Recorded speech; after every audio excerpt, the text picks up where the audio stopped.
Okay, so I'm going to get a start because it looks like there's quite a few of you coming in. So sociology is one of the most popular subjects at the college. So we currently have nearly 300 students doing sociology across the 2 years.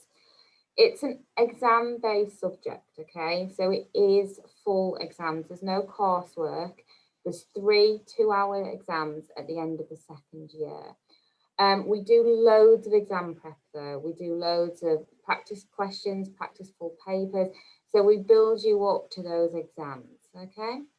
Now, there's 3 2-hour exams across normally about a 2 or 3 week period. So you get 1 exam a week.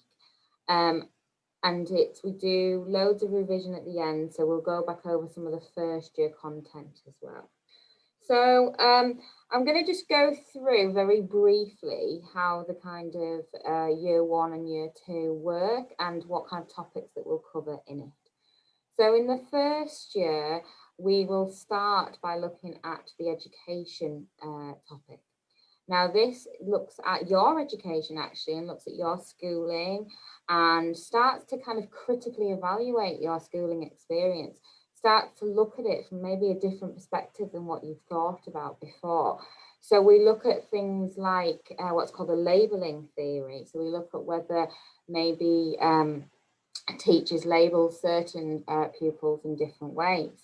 We look at things like social class division within education system. We look at things to do with why do some ethnicities achieve higher in the British education system as opposed to others. So we look at the education system and we try to critically evaluate it. And that takes us kind of up to about Christmas time. And then we look at something called research methods. So we look at how do social scientists actually do research? How do they do it when they've got to consider like ethical issues? You know, we're not lab rats. We can't be just, put in a box and watch. So how do we actually explore the world around us, but do it in a proper ethical way? And then the final topic that you'll study in first year is called culture and identity. And in this topic, we look at how your identity is shaped and formed and how your identity might change due to things around us and how things are changing really rapidly. So we look at things like the media and we look at things like social media and our mobile phones and how that changes the way we shape our identity. We look at things like race, sexuality, age, disability, and ability, and look at how those things create a sense of self for us and how we use them to kind of navigate our way through society and our world. So that's first year. Second year, we start by looking at what's called mass media. So we look at things like who controls the media. Do we control it as the audience? Because we can pick and choose what we watch, what we share on Facebook, what we log on to on the internet, or actually are we controlled by bigger forces like the state, like the government, or like these big multinational corporations? We also look at things like technology in the media and how it's changing so rapidly. And we look at things like audience effects, so how watching, say, violent videos or violent films, does that have a cathartic experience? Does it make us kind of feel more relieved? Or does it actually lead to, say, kind of more violent behavior from the viewing audience? And then one of the final topics that we look at, and it's the students kind of look forward to doing this, is the crime and deviance. So we do have similarities with the criminology course at the college. You can do both together. So we spend about 50-60% of the second year looking at criminology, but we look at it slightly from a more theoretical point of view. So we look at things like causes of crime. We look at things like the social distribution of crime. So say why are ethnic minorities overrepresented within our prison system. We look at why the vast majority of prisoners in this country are actually males and females. Do females get away with more crime or do they commit less crime? And we look at things like crime and punishment. So what is appropriate punishment and how can we actually fully assess the level of crime in society by looking at things like victim reports and victimology. So that's just it in a nutshell. As I said, if you have got any questions about the course or the content, keep them coming through.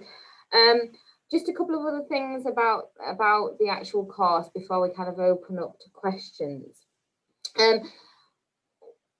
This subject is often perceived to be kind of the easy subject sometimes, and I just want to reiterate that it isn't really the easy option often. If you're interested in politics and world events and you like to debate things and you genuinely have an interest in the world around you, then sociology is definitely the subject for you. If you're kind of like passionate about things to do with discrimination and sexism and homophobia and kind of making the world a better place, sociology is a really, really good subject for you. But it's a subject that you have to be able to think and formulate arguments and do kind of detailed essay plans. It isn't just a subject where you're learning yes, no, right or wrong kind of things. It's all about how you formulate essays.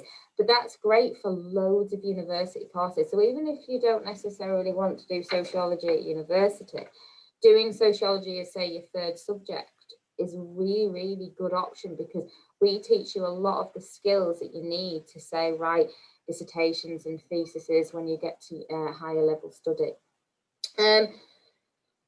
Lastly, is just talking about kind of careers that sociology often kind of fits into. So lots of students do it with subjects like psychology, law, criminology, health and social care, but then often subjects do it, mix it in with, students do it with other random subjects almost, like the sciences, as a kind of just giving them that kind of break or that like difference.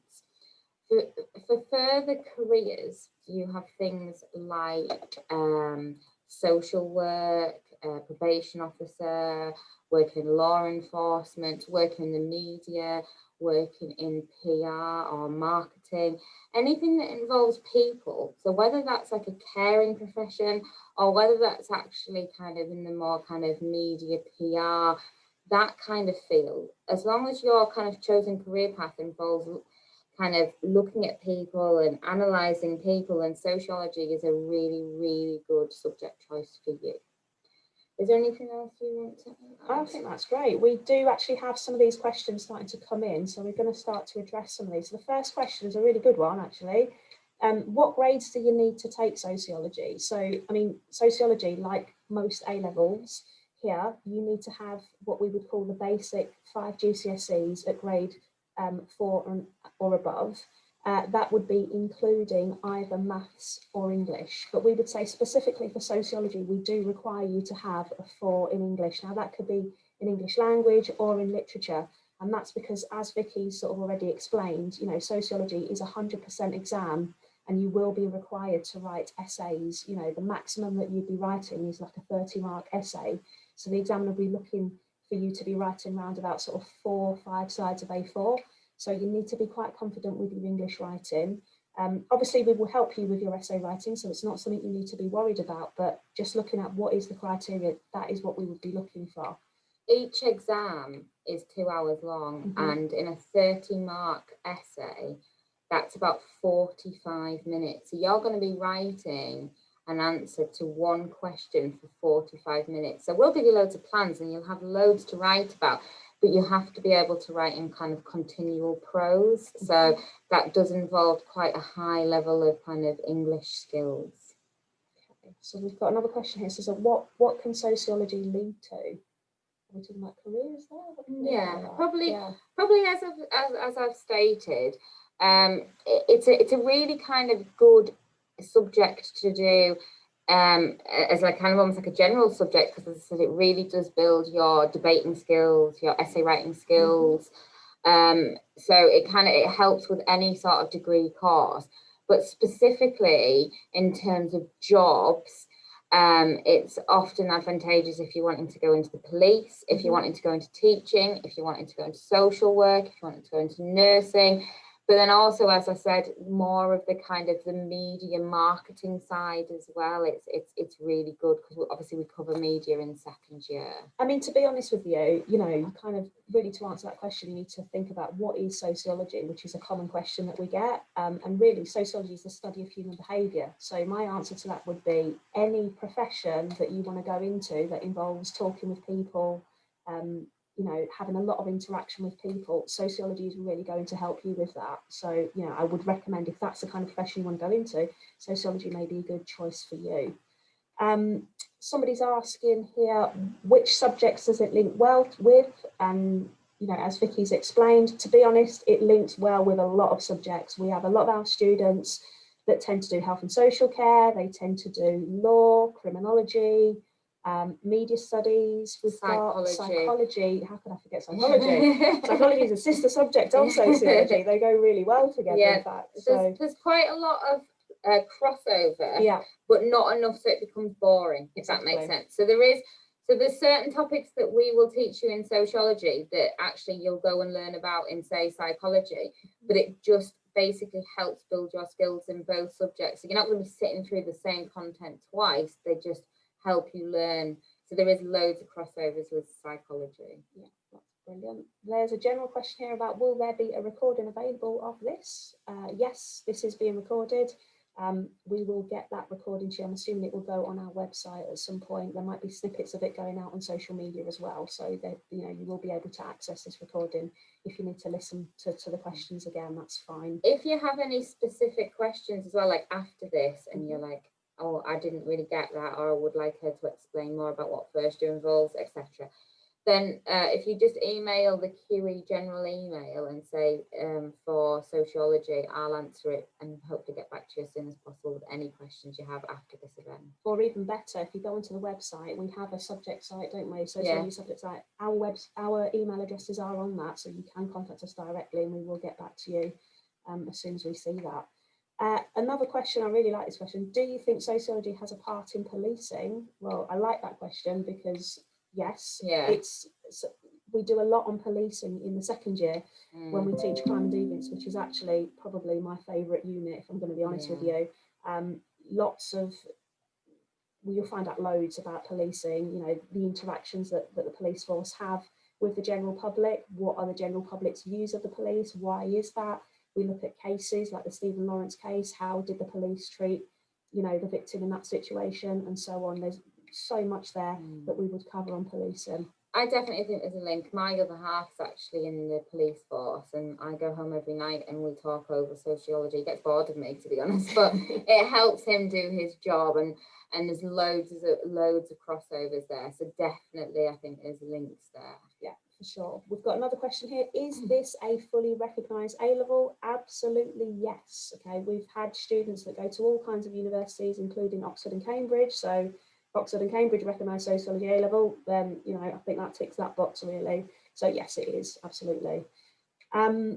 What are the GCSE grade requirements? So as we mentioned before, maybe this person might have joined a little bit later. In case you missed it, you need to have the sort of 5 GCSEs at grade 4 above, including maths or English, but we would say specifically you do need to have the English there to do sociology. Lots of people asking about subjects again that they'd recommend, and again we've gone through that, so in case somebody's just joined now, it will be subjects like psychology, our sister subject, criminology, law, politics even. As we've said, it's a really good subject to have as like your third option as well. Yeah. So the only time that I'd say it isn't applicable to do sociology is if you've got a real career in mind that involves, say, the sciences or the maths. So say if you wanted to go into something like engineering or into dentistry or medicine, then sociology isn't your top priority at all. But actually for a lot of other kind of careers and subject combination, it does honestly work really, really well. And for some people, we have quite a lot of students that say do art and graphics, but then come and do sociology because there's that nice variety in your day, because sociology is very different to a lot of the subjects here. You know, there's a lot of debating, there's a lot of talking over different topics. The only other kind of, as I mentioned before, if you're wanting to go into, say, teaching, into primary teaching or secondary teaching, then you need to prioritise, say, a national curriculum subject before you do sociology. But sociology is really, really good to do with it if you wanted to go into teaching, because we actually cover education for the first section of first year, and it basically goes into kind of teaching and the process of it and how that works. So it's really beneficial for the teaching kind of career path too. There's another really good question here. Do you need to have studied the subject before? And the answer is absolutely no, not. We're aware that actually there's a lot of high schools out there that don't do GCSE sociology, and that's what we assume, that when you come into the classroom, you don't even know what the word sociology means. And what our job is really is to take you from right down there, rock bottom basic of just telling you what sociology is about, to teaching you to right up to that level for you to get that A grade or A star. Hopefully that's what we are aiming for. So no, you're at absolutely no disadvantage at all if you have never studied sociology. In fact, I don't know any of my students currently who have, to be fair. So that shouldn't be a worry to you. We've got another question here. How big are the classes? Well, it's a maximum of 24, isn't it? Yeah. So average class size is probably about 22 in first year, and then drops down to about 20 in second year. So, you know, we've got enough time, we've got enough space to kind of work with you. We do lots of one-to-ones as well. We, as a department, have like an open door policy. So we encourage students to like come and see us on a lunchtime. We do small group sessions. We do lots of like revision sessions and drop-in sessions on a lunchtime. So students will obviously get taught within the class, but that we also offer lots of other ways, like kind of seminar work and one-to-one work, where you get that more kind of intense tutoring from myself and Theresa. Yeah. We've got another question here about what are the past grades been like in sociology? Well, it's difficult obviously to tell from the last set of grades because they're based on centre accredited grades. But if we look at the kind of average over the last few years, we're looking at approximately about a 60% high grade rate. We sometimes have years where it goes up into the late 70s. But on average, I'd say about a 60% high grade rate, which is really good, above the national average, above the college average. So that what we classify as a high grade is either an A star, an A, or a B. We virtually every single year we get 100% pass rate, so that's an A to E grade. So 100% pass rate and approximately 60% high grade, which is an A star to B. There's a few questions here about sociology and psychology, one being, what is the difference between sociology and psychology? Oh, classic question. Absolutely. Psychology, I mean, to be honest, I've never studied it. I don't know if you have. Yeah, right. So Vicky can help a bit more. But from what I understand of it, psychology is more about the brain, the mind, what goes on, the way of thinking. Sociology is more about your surrounding. Okay, so do we behave in a certain way because of peers that we hang around with, or things that we watch on the media? Does that influence our behaviour? I don't know if you want to talk more about that. Yeah. So, sociology is looking at how we behave kind of externally. So it's kind of looking at the behaviour and how we interact with what we call institutions. So institutions being education, media, religion, family. It's looking at how we interact together. Whereas psychology, although there is similarities and there is crossovers, it's more of a scientific approach to how you act, but looking inward and looking at why you've acted like that because of who you are and your genetic makeup or your hormonal differences. And they do look at the kind of nurture side of the nature-nurture debate as well.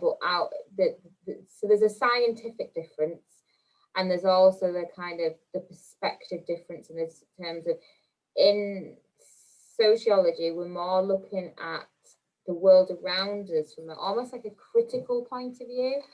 So we try to think about the world, and we try to think about opposing arguments. So we look, say, for example, at the feminist approach and what they would say about a certain issue, or we look at what the Marxist approach would say, and they're kind of far left because Karl Marx was the kind of originator of communism. Or we look at the postmodernist perspective that believes that it's a very contemporary kind of ideas. So unlike psychology, which is quite scientific, it's more fact-based, should we say, and it's looking at kind of the processes in which our behaviour is kind of just why we behave in the way that we do. We look at outwardly why we act how we act with other people, in a nutshell. Yeah, that's good, thank you. One person's asking, can you study both sociology and psychology? The answer is yes. The question was, are you allowed to? Yes, of course you're allowed to. In fact, a lot of our students do. They find it really, really helpful because what they learn in one of the subjects, it complements the other. So yeah, if you want to do that, there's absolutely no reason why you can't. This question makes me laugh. Thinking, how would you answer this one? Why should I choose sociology over psychology? Oh, considering a lot of my friends, because it's better. It's hard unless I know you and unless I know your kind of learning styles. It's hard for me to answer that question. What I would say is sociology takes like a more of a, as I said, like a broader approach. You're going to learn about more different facets of society, where and it's not that it's not scientific, but in psychology you have to be scientifically minded. I think people don't realize. I think when people do psychology, they think they're going to learn to read people's minds, and it isn't like that at all. It's actually quite a lot of science in it. So if you love science at school, if you love, biology particularly, then psychology might be a better subject over sociology, but sociology is more broader. It's more about debating. It's more interesting. But don't tell them I said that. You're being recorded. Okay, excellent. Well done. Thank you. We've got another question here about, would this course be beneficial if I want to become a counsellor? Yes, of course. As we said before earlier on, I don't know if this person just joined us. This course is great for anyone who wants to be involved in a profession where you do need to interact with people and you do need to have empathy for people and an understanding of where they're coming from, understanding of their background, their life experience, if you like. This course is really the one for you. So yes, if you do want to go into counselling, I think there'll be lots and lots of benefits here for you with that kind of profession. Equally, there was a question about biology. Could biology go well with sociology? Yeah, absolutely. In fact, it'll be good if you do that, because what you're doing is you're keeping your options open, aren't you? You're doing a social science, which is what sociology is, but then you're doing a natural science, which is obviously what biology is. So yeah, there's no reason why you can't do both of those. In terms of overlaps with biology, not a great deal. A tremendous amount, but there's no reason why you can't do that. Again, we've got students that do biology and do sociology, so that's not an uncommon combination there that we have.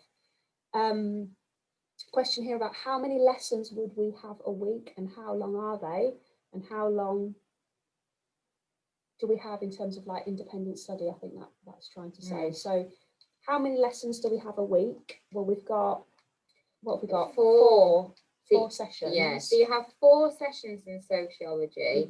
2 of them are an hour long, and 2 of them are an hour and a half long. Okay, so in total you have 5 hours, and that's the same across all the subjects at college.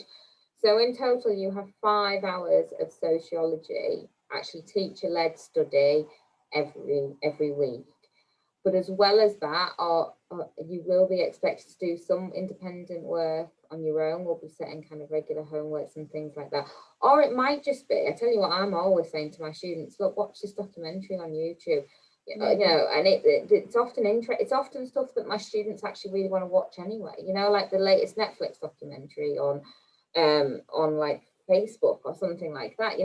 Or like something about a serial killer. Like, I'm often asking students to do actually relatively fun things outside of the lesson to actually just embed something that I'm trying to teach them, or to just widen their understanding about the world. So once you become a sociologist, you're never not a sociologist. So you'll go home and you literally probably start like debating over the dinner table and watching the news in a different way. So yes, you're going to be doing 5 hours in the class, and there will be some set homework, but as well as that, you'll constantly be looking at the world around you and constantly be thinking about new things. And when you watch something, you'll kind of see it, hopefully anyway, in a different light from what we've taught you. Definitely. I've got another question here about does sociology look at specific answers in an exam, or is it more about reasons and examples that would lead to different answers in an exam? That's a really, really good question. It's a really good question. Yeah. So basically, we do lots of work in classrooms, giving you past papers, talking you through how you should answer those, how you should approach them. What we're quite fortunate actually in our department, we do have examiners. So I'm an examiner. I mark for the exam board every year. I know exactly what the exams are looking for. I share that with all of my students. I share it with my department so that my colleagues are also teaching their students the right things, making sure that they're putting those key words into their answers, those key sociologists, and really sort of homing into what is going to get you those high grades. So yeah, we do lots and lots of practice there. So you're never going to be on your own with that. There was a question about, do we give you examples? We give you model answers. Okay, so we show you what an A grade answer is. We help you understand why that person got an A grade. You know, there are going to be contemporary examples that you would need to include in your essays that will really sort of give you an edge over other candidates, should we say. So we really, really make sure that you're well prepared for those sort of exam questions. What are the sociology exams like? Well, we said 3 papers, didn't we? Yeah, they're 2 hours each, aren't they? 3 papers, 2 hours each, but we actually know before you step foot into that exam hall, we know the exact number of questions you're going to get on that paper, and we know how many each ones are marked out of, so we can like psychologically prepare you, knowing that, right, okay, in this paper you will have 1 30 marker, you will have 1 4 marker, for example.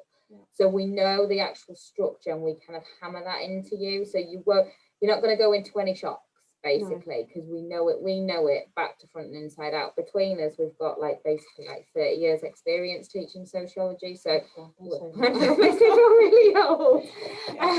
But yeah, so it basically does. We know that exam inside out and back to front, and you will too by the end of the second year. So even though now it seems quite daunting because it's a subject you've probably never heard of, and you might have just accidentally joined us tonight, but by the end of the 2 years, you will feel comfortable, as in you will know that exam paper and what you're going to expect from it. Which kind of ties in with the next question. Are the exams all essay based? Well, essays are included in all 3 exams, okay? So paper 2, I'll start with that one. It is just essay based. So you would be expected to answer 4 10-mark questions, which in effect are 4 mini essays, but you'll also be expected to answer 2 20-mark questions, which are longer essays. But then you look at paper 1 and you look at paper 3, that's a mixture of, there are some smaller questions. So you'd be asked sort of a 4-mark question, a 6-mark question. So really you're looking for bullet points for that particular, or those 2 questions. So 2 bullet points if it's 4 marks, 3 bullet points if it's 6 marks. But then you will be led into having to answer a 10-mark question. There'll be a 30-mark question on that paper, and there's also going to be a 20-marker as well, okay, on both of those, paper 1 and paper 3. So yes, essays will feature on all 3 exams. It's predominantly the way that you will write your exams, but as I say, there is the exception of paper 1 and paper 3, where you have just got a couple of smaller mark questions really that you can bullet point and you'll be absolutely fine with. What other questions have we got there, Vicky? Would it help to become a detective and a therapist? Yes, definitely. As we've already stated, it fits really nicely into wanting to go into the police. We studied criminology in 2nd year. Therapists, similar to counselling, definitely helps.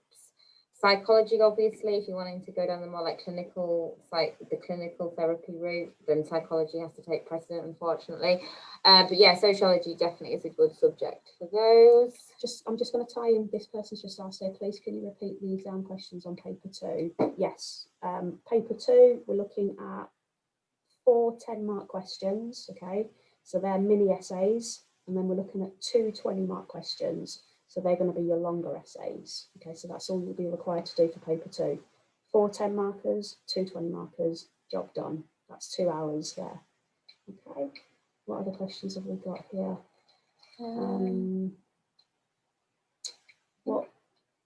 What specific in police work will it lead to? Yeah, so in terms of policing, we're literally, obviously, we only study criminology in second year. There is a criminology course at this college, but I shouldn't be advertising in front of a principal. I shouldn't be advertising another college, but I will. If policing is absolutely definitely what you want it to go into, obviously A levels I think are the best route for that. But there is other courses out there available, which is about kind of like uniform professions and things like that. So although we do look at policing in the second year, it's not a vocational course, so it's not going to just get you ready to be in the police, but it will honestly help you to learn about the world around you, because a lot of policing now, and obviously as I said, my other half is in the force, a lot of policing now is actually being aware of inequalities and being aware of, through things like police discretion and how that's been under the spotlight over the last 30 years, being aware of kind of people's differences and people's different backgrounds. And that's basically what sociology is. So it will help, but not that kind of direct vocational way, if that makes sense. Yeah, just tying on to that, there's a question about what police force will my child go to. We don't actually take the students out to police forces. We're not really allowed to do that, don't we? No. So we wouldn't be taking them to see a real police force. We wouldn't really be doing that. So sorry if we've led you to believe that. What else have we got here? Are there any trips? Well, at the minute, under these COVID times, it's very difficult to take students away on trips, but what we tend to do is get people to come in on site. So we have had last year, we've had different universities coming on site, people that are specialists in certain fields. So for example, last year we had Teesside University came in, their criminology department came in, and they were talking to our students about specific cases that our students could use to do with criminology that they could use in paper 3, which was all about the sort of crime and deviance paper. So, you know, a subject specialist that has a lot of experience, first-hand experience dealing with criminology and, you know, criminals, if you like, and dealing with the police force firsthand and dealing with judges and lawyers and so on and so forth.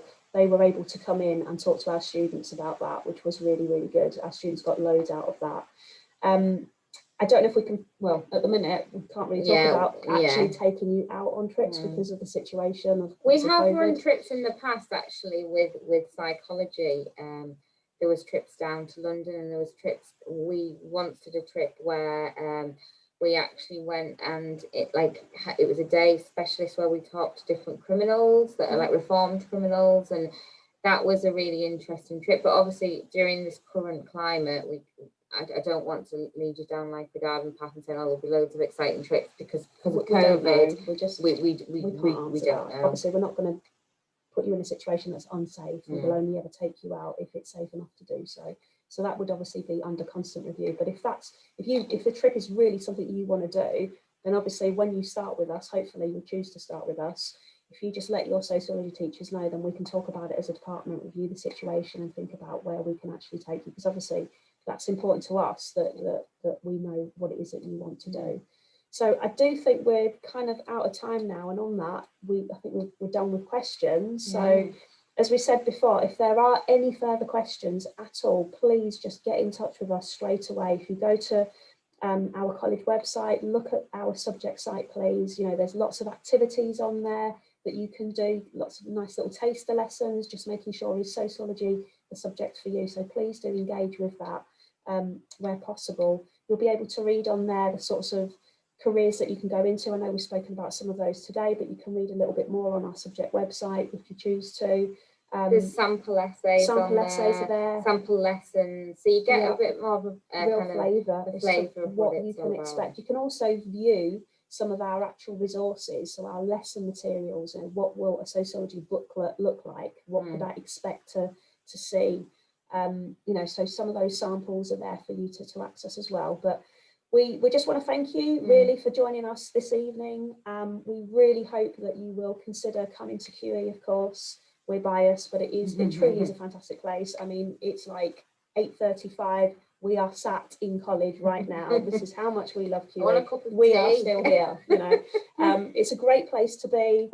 Not just saying that, genuinely do believe it. So please do, you know, come on board. If you've got any questions, just email us. We will get in touch with you straight away. So thanks a lot, guys. Thank you for your time, and thank you for the great questions. It's been good. So thank you very much. Hopefully we can be in touch and send us an email. Thank you. Have a great evening.